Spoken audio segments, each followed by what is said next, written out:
कहानी की शुरुआत होती है आज से लगभग 1100 साल पहले, जहां राजा और वैंडल और उसका भाई फियोनीर एक जंग जीतने के बाद वापस आ रहे थे। वापस आकर और वैंडल अपनी बीवी गुडरन और अपने बेटे एमलेथ से मिला, जिसे उसने एक खास हार दिया जो उसने एक राजकुमार को मारकर जीता था। उधर फियोनीर भी अपने बेटे थिरौर से मिला। बाकी सबसे मिलने के बाद और वैंडल ने अपनी बीवी गुडरन के साथ अकेले में थोड़ा सा समय बिताया, जहां उसने गुडरन को अपने जख्मों के बारे में बताया। पर उसके मुताबिक वो इतनी जल्दी मरने वाला नहीं था, क्योंकि वो एक योद्धा की तरह युद्ध के मैदान में लड़ते लड़ते मरना चाहता था। पर फिर भी वो अपने बेटे एमलेथ को भविष्य के लिए तैयार करना चाहता था। उसी रात और वैंडल एमलेथ को मंदिर में लेकर गया ताकि उनकी रस्मों के हिसाब से खास पूजा की जा सके, जिसके बाद एमलेथ एक लड़के से आदमी में बदल जाएगा। और ये सब कुछ हीमर की देखरेख में होने वाला था। पूजा के दौरान उन दोनों ने अपने अंदर के भेड़ियों को जगाया और साथ ही एमलेथ को उनके खानदान के बारे में बताया गया,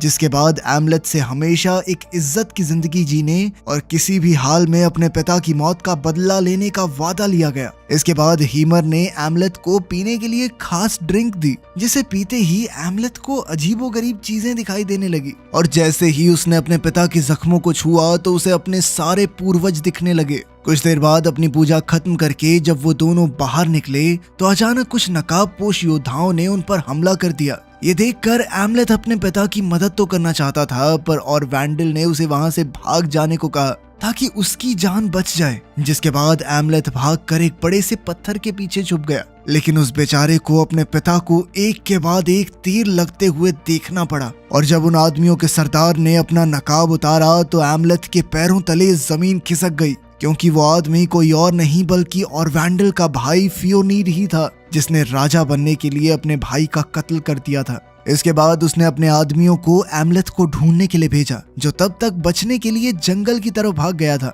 लेकिन इसके बावजूद भी फिनर नाम के एक आदमी ने एक बार के लिए उसे पकड़ ही लिया था। पर तभी एमलेथ उसकी नाक काट कर वहां से भाग निकला। और कुछ देर बाद जब एमलेथ वापस अपने गांव पहुंचा तो उसने देखा कि वहां फियोनीर के आदमी और वैंडल के सभी समर्थकों को एक एक करके मार रहे थे। वहीं दूसरी तरफ फियोनीर ने अपने ही भाई की बीवी गुडरन को अगवा कर लिया था। वहीं फिनर ये बिल्कुल नहीं चाहता था कि किसी को भी पता चले कि वो एक बच्चे से हार गया, इसीलिए उसने फियोनीर से झूठ कह दिया कि एमलेथ मर चुका है। अपनी जिंदगी को पूरी तरह से उलट पलट देखकर एमलेथ पूरी तरह से टूट चुका था और इसीलिए उसने अपनी पुरानी जिंदगी को छोड़कर आगे जाने का फैसला किया। जिसके बाद उसने समुद्र के किनारे से एक नाव उठाई और वहां से दूर चला गया। और उसने खुद से एक वादा किया कि वो अपने पिता की मौत का बदला जरूर लेगा और साथ ही अपनी माँ को भी बचाएगा।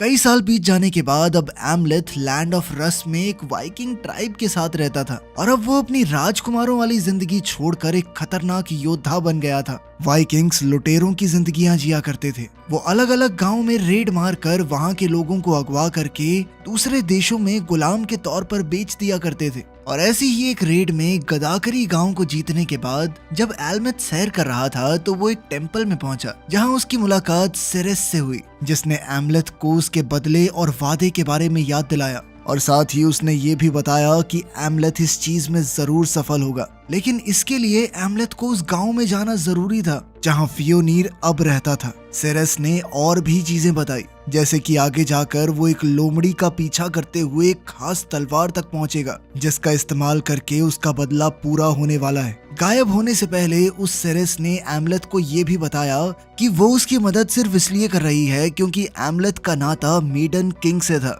जिसके बारे में उसे भविष्य में ही पता चलेगा। अगली सुबह एमलेथ को पता चला कि जिन लोगों को उन्होंने गदाकरी गांव से गुलाम बनाया था उन्हें फियोनीर नाम के एक आदमी के पास भेजा जा रहा था। और ये नाम सुनते ही एमलेथ के कान खड़े हो गए और उसने अपने दुश्मन के बारे में और जानकारी इकट्ठा करने के लिए पूछताछ शुरू कर दी, जिस दौरान उसे पता चला कि जैसे ही फियोनीर ने और वैंडल का कत्ल किया तो उसके कुछ ही दिन बाद नॉर्वे के राजा ने फियोनीर पर हमला कर दिया था, जिसके बाद उसे अपना सब कुछ हार कर आइसलैंड भागना पड़ा। ठीक उसी वक्त एमलेथ की नजर एक रेवन पर पड़ी और उसे याद आया कि उसके पिता को किंग ऑफ द रेवंस कहा जाता था और उसने इस घटना को एक इशारे की तरह लिया। जिसके बाद उसने सबसे पहले अपने बाल काटे और फिर एक गुलाम के कपड़े चुरा कर अपनी छाती पर भी गुलाम का निशान लगा दिया और आखिरकार वो खुद भी उस जहाज पर चढ़ गया जो सभी गुलामों के साथ फियोनीर के पास ले जाया जा रहा था। उस जहाज पर उसकी मुलाकात ओल्गा नाम की एक औरत से हुई जो एक जादूगरनी होने का दावा कर रही थी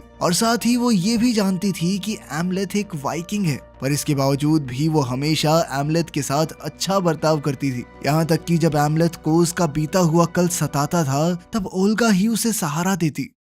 इस रास्ते में उनका जहाज एक भयंकर तूफान में भी उलझ गया था, पर सभी मुश्किलों के बावजूद भी वो लोग किसी तरह से आइसलैंड पहुंच गए जहां फिनर उनका पहले से ही इंतजार कर रहा था और वो उन्हें कैदी बनाकर फियोनीर के फार्म पर ले गया जहां फियोनीर थोरिर और अपने दूसरे बेटे गनर के साथ मौजूद था। लेकिन फियोनीर इतने कमजोर गुलामों को देखकर कुछ खास खुश नहीं था और वो उन्हें वापस भेजने के बारे में सोच रहा था। लेकिन एमलेथ अपनी मंजिल के इतनी करीब आकर वापस नहीं जाने वाला था। उसने अपनी ताकत दिखाने के लिए अपने बगल में खड़े आदमी को जोर जोर से पीटना शुरू कर दिया ताकि फियोनीर को पता चल जाए कि सारे कमजोर नहीं है। खैर, जब फियोनीर ने उसका नाम पूछा तो उसने एक झूठा नाम बता दिया। एमलेथ की ताकत देखने के बाद फियोनीर ने उसे और कुछ आदमियों को खेतों पर काम करने के लिए रख दिया। साथ ही उसने कुछ लड़कियों को भी चुना था, पर उसका सबसे ज्यादा ध्यान ओल्गा की तरफ था। फार्म पर अपनी पहली रात में एमलेथ ने एक चाकू चोरी करने की कोशिश की, पर तभी उसका ध्यान बाहर घूम रही एक लोमड़ी पर पड़ा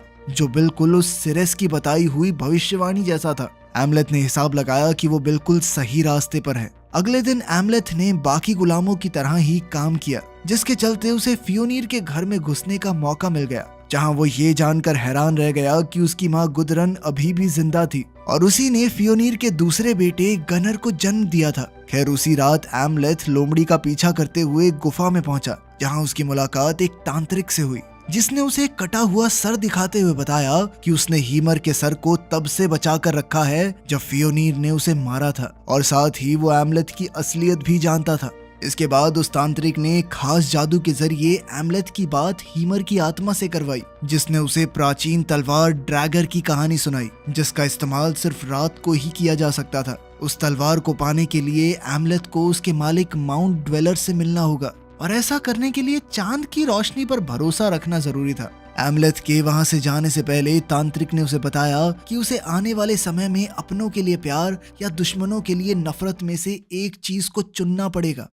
इसके बाद एमलेथ एक खुफिया गड्ढे में गया जहां उसे ड्वेलर का शरीर दिखाई दिया जिसने उस वक्त तलवार को अपने हाथों में पकड़ा हुआ था। पर जैसे ही एमलेथ ने उसके हाथों से तलवार लेने की कोशिश की तो ड्वेलर अचानक से जाग गया और उसने एमलेथ पर हमला कर दिया। और ठीक उसी समय एमलेथ को हीमर की चांद की रोशनी वाली बात याद आई और उसने ड्वेलर को चांद की रोशनी के नीचे धकेल दिया, जिसके ड्वेलर के ऊपर पड़ते ही वो नीचे झुक गया और उसने एमलेथ को उसे मारने का एक आसान सा मौका दे दिया। लेकिन ड्वेलर को मारने के बाद जैसे ही एमलेथ मुड़ा तो उसने देखा कि वो अभी भी ड्वेलर के सामने ही खड़ा हुआ था और जब इस बार उसने तलवार उठाने की कोशिश की तो ड्वेलर ने उसे कुछ नहीं कहा। इसके बाद जब वो तलवार लेकर वापस फार्म पर आया तो फियोनीर के कुत्ते ने उस पर भौंकना शुरू कर दिया, जिसे चुप कराने के लिए एमलेथ ने भी उस पर दहाड़ना शुरू कर दिया, जिसके चलते फियोनीर ने इस चीज में ज्यादा दिलचस्पी नहीं दिखाई और वो बिना एमलेथ को देखे वहां से चला गया। इसके बाद फियोनीर ओल्गा के साथ रात बिताने के लिए उसके कमरे पर गया,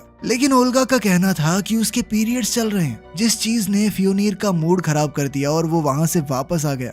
वहीं बाहर एमलेथ ये सब देख रहा था और उसने हिसाब लगाया कि ये हमला करने का बिल्कुल सही समय है, लेकिन तब तक सूरज उगना शुरू हो गया था, जिसके चलते वो अपनी तलवार का इस्तेमाल नहीं कर सकता था और इसीलिए वो तलवार को छुपाकर चुपचाप वहां से चला गया। अगले दिन एमलेथ ने ओल्गा को तलवार के बारे में बताया, जिसके बाद ओल्गा भी उसकी मदद करने के लिए तुरंत ही तैयार हो गई क्योंकि उसे भी अपनी आजादी चाहिए थी। पर तभी एमलेथ ने उसे बताया कि वो फियोनीर को मारने के साथ साथ अपनी माँ गुदरन को भी बचाना चाहता है, क्योंकि उसके मुताबिक वो भी बस फियोनीर की एक गुलाम ही थी जो अपनी और अपने बच्चे की सुरक्षा के लिए चुपचाप वहां रहती थी।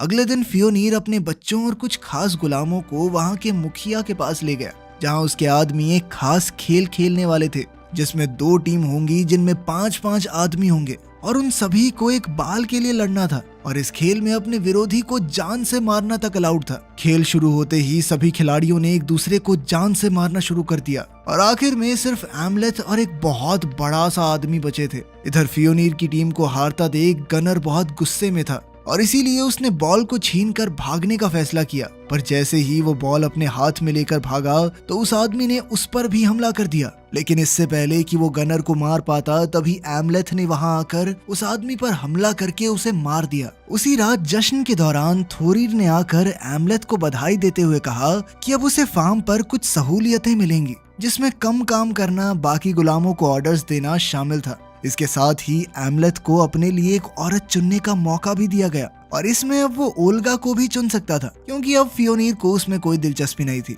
और ये बात सुनते ही एमलेथ बिना कुछ सोचे ओल्गा के साथ जंगल में चला गया ताकि कोई उन्हें परेशान न कर सके। कुछ देर तक एक दूसरे से अपना प्यार जताने के बाद ओल्गा ने अपने जादू की मदद से धरती से अपनी सुरक्षा करने के लिए कुछ मदद मांगी, जिसके बाद उन्हें कुछ खास मशरूम मिले जो अपना बदला पूरा करने में एमलेथ के काम आएंगे। अगली सुबह उन्होंने आम गुलामों की ही तरह अपना काम किया, पर रात होते ही एमलेथ ने अपनी तलवार से गनर के 2 आदमियों को मारकर उनके शरीर को चौराहे पर लटका दिया। अगली सुबह ये देखकर गनर बहुत गुस्से में था और उसके मुताबिक ये काम क्रिश्चियंस का था। लेकिन फियोनीर इस बात को मानने के लिए तैयार नहीं था और इसीलिए उसने अपने फार्म के प्रीस्ट को इसकी जांच करने के लिए बुलाया, जिसने कुछ देर तक जांच करने के बाद उन्हें बताया कि ये जख्म कोई मामूली जख्म नहीं थे और जिसने भी ये हमला किया है वो बदले का भूखा है और वापस से हमला जरूर करेगा। उनके परिवार को इस विपदा से बचाने के लिए प्रीस्ट ने उसी रात भगवान को एक लड़की की बलि चढ़ाने का फैसला किया। इधर जब वो प्रीस्ट बलि की तैयारी कर रही थी तभी एमलेथ ने सभी जानवरों से आवाजें निकलवाना शुरू कर दिया, जिसे सुनकर न जाने क्यों फियोनीर के कुत्ते ने उसी पर हमला कर दिया, जिसके चलते फियोनीर को उसे मजबूरन मारना पड़ा। इधर जब सभी लोग जानवरों की आवाजों के पीछे पीछे बाहर आए तो इसी मौके का फायदा उठाकर एमलेथ मंदिर में घुस गया और उसने उस लड़की को आजाद करने के बाद प्रीस्ट को जान से मारकर मंदिर के अंदर ही लटका दिया। अगले दिन एमलेथ ने रसोई में घुसकर सूप में वो खास मशरूम मिला दिए। वहीं दूसरी ओर अब सभी गुलामों को फार्म की सुरक्षा का काम दे दिया गया था, लेकिन उन मशरूम्स की वजह से अब सभी लोगों को अजीबोगरीब भ्रम होने लगे और उन्होंने एक दूसरे को ही मारना शुरू कर दिया। वहीं दूसरी तरफ एमलेथ ओल्गा की मदद से मेन घर में घुस गया, जहां उसकी मुलाकात अपनी माँ गुदरन से हुई और उसने गुदरन को अपनी असलियत के बारे में बताया। गुदरन उसे जिंदा देखकर खुश तो थी, पर उसके पास एक ऐसा राज था जो एमलेथ के पैरों तले जमीन खींचने वाला था। असल में गुदरन के मुताबिक और वैंडील यानी उसके पिता ने उसे एक गुलाम की तरह खरीदा था और उसे कभी भी और वैंडील से प्यार नहीं था, यहाँ तक कि उसने ही फियोनीर को कहकर और वैंडील का कत्ल करवाया था ताकि वो उस इंसान के साथ रह सके जिससे वो सच में प्यार करती थी। और कत्ल वाले दिन वो जोर जोर से चिल्ला नहीं बल्कि हंस रही थी। अब एमलेथ को लग रहा था कि शायद उसे गुदरन को भी मार देना चाहिए, पर तभी गुदरन ने कहा कि मैं जानती हूँ कि तुम अपनी माँ यानी मुझसे कितना प्यार करते हो और अगर वो फियोनीर और थोरीर को मारने में कामयाब हो जाएगा तो वो एमलेथ को ही अपना नया राजा मान लेगी, जिसके बाद वो दोनों एक साथ मिलकर राज कर सकते हैं। और अपनी ये बात खत्म करते ही उसने एमलेथ को चूम लिया, जो कि एक बहुत अजीब बात थी क्योंकि वो उसका बेटा था। पर एमलेथ उसके इस जाल में फंसने वाला नहीं था और वो तुरंत ही थोरीर को मारने चला गया, जिसका कत्ल उसने उसके बिस्तर में ही कर दिया। इसके बाद एमलेथ ओल्गा से मिला और उसे पूरी सच्चाई के बारे में बताया और अब जब गुदरन को उसकी असलियत के बारे में पता चल गया था तो अब वो एक गुलाम के तौर पर इस फार्म पर नहीं रुक सकता और इसीलिए वो एक खुफिया जगह पर छुपने के लिए चला गया। अगली सुबह अपने बेटे की लाश देखकर फियोनीर बहुत ज्यादा गुस्से में था और तभी गुदरन ने उसे एमलेथ की असलियत के बारे में बताया, जिसे जानने के बाद फियोनीर ने एक एक करके सभी गुलामों को मारना शुरू कर दिया। पर जैसे ही ओल्गा की बारी आई तभी एमलेथ तुरंत वहां पहुंच गया और इस बार उसने अपना राजकुमार वाला वो नेकलेस भी पहना हुआ था और अपना असली नाम बताने के बाद उसने फियोनीर को उसके बेटे का दिल भी दिखाया जो उसने कल रात को थोरीर के शरीर से निकाल लिया था। ये देखते ही फियोनीर ने अपने आदमियों को उस पर हमला करने के लिए कहा और अब एमलेथ एक एक करके उन सभी सैनिकों से लड़ने लग गया। इस मौके का फायदा उठाकर ओल्गा वहां से भाग गई। ओल्गा के वहां से निकलते ही एमलेथ ने खुद को सरेंडर कर दिया। फियोनीर को लग रहा था कि वो लड़ाई जीत चुका है और साथ ही उसे अपने बेटे का दिल भी मिल गया था, पर तभी एमलेथ ने उसे बताया कि असल में ये दिल उसके बेटे का नहीं बल्कि उसके कुत्ते का है। ये सुनते ही फियोनीर ने उसे एक कमरे में बांधकर प्रताड़ित करने के ऑर्डर्स दे दिए, जहां काफी देर तक बुरी तरह से पीटने के बाद फियोनीर ने एमलेथ से अपने बेटे के दिल के बारे में पूछा, लेकिन उसने कुछ भी बताने से इनकार कर दिया। फियोनीर को अपने बेटे का अंतिम संस्कार करना था, उसे देर हो रही थी और इसीलिए उसने एमलेथ के साथ बाद में हिसाब पूरा करने का फैसला किया। लेकिन जाने से पहले फियोनीर के एक सैनिक ने एमलेथ की तलवार को बेकार समझकर उसी कमरे में फेंक दिया, क्योंकि उससे तो वो कमान से बाहर तक नहीं निकल रही थी। उनके कमरे से जाते ही बहुत सारी रेवंस वहां पर आई, जिनके साथ एक अनजान आदमी भी था। उधर फार्म पर सभी लोग थोरिर के अंतिम संस्कार में लगे हुए थे। कुछ देर बाद जब वो लोग एमलेथ को मारने के लिए वापस गए तो वो वहां था ही नहीं। उधर एमलेथ को अजीबोगरीब चीजें दिख रही थी, जैसे कि वो एक घोड़े पर है जिसे एक वैल्करी चला रहा था। पर जैसे ही उसकी आंख खुली तो उसे एहसास हुआ कि असल में ओल्गा ने उसे बचाया था। अब एमलेथ को लग रहा था कि शायद ओल्गा का साथ उसके नसीब में लिखा हुआ है और इसीलिए उसे ओल्गा के साथ भाग जाना चाहिए। उसने किया भी कुछ ऐसा ही। पूरा एक दिन लगातार घोड़े पर सफर करने के बाद वो लोग समुद्र के किनारे पर पहुंच गए, जहां उन्हें एक नाव पर चढ़ने की इजाजत मिल गई। नाव पर चढ़ने के बाद एमलेथ की नजर ओल्गा के गले पर लगे जख्म पर पड़ी, जो फियोनीर के खंजर से आया था। और जैसे ही उसने उस जख्म को छुआ तो उसे एक बार फिर से अपने सभी पूर्वज दिखाई दिए, जिससे उसे पता चला कि ओल्गा 2 बच्चों की मां बनने वाली थी, जिनमें से एक आगे जाकर मेडन किंग बनेगा। ये एक बहुत ही अच्छी खबर थी, पर एमलेथ का मानना था कि जब तक फियोनीर जिंदा है तब तक उसके बच्चे कभी भी सुरक्षित नहीं रह सकते। और तभी उसे तांत्रिक की बात याद आई और उसने दुश्मनों के लिए नफरत और अपनों के लिए प्यार दोनों को चुनने का फैसला किया। जिसके बाद वो फियोनीर का कत्ल करने के लिए निकल गया और रात होते ही एमलेथ ने फार्म में घुसकर एक एक करके सैनिकों को मारना शुरू कर दिया। जैसे ही वो मेन घर में घुसा तो गुदरन ने उस पर हमला कर दिया, जिसके बाद मजबूरन एमलेथ को उसे भी मारना पड़ा। तभी गनर ने उस पर पीछे से हमला किया, पर उसे नीचे गिराकर एमलेथ ने उसका भी कत्ल कर दिया। तभी फियोनीर भी वहां पहुंच गया और अपने परिवार की लाशें देखने के बाद उसने एमलेथ को नर्क के दरवाजे पर मिलने को कहा, जिसका असल मतलब था वोल्केना हेल्का नाम की एक जगह पर मिलना, जहां एक आखिरी बार लड़कर वो दोनों हमेशा हमेशा के लिए अपना हिसाब बराबर करने वाले थे। एमलेथ तो इतने सालों से इसी मौके का इंतजार कर रहा था, इसीलिए वो जख्मी हालत में ही तुरंत वोल्केनो की तरफ निकल पड़ा।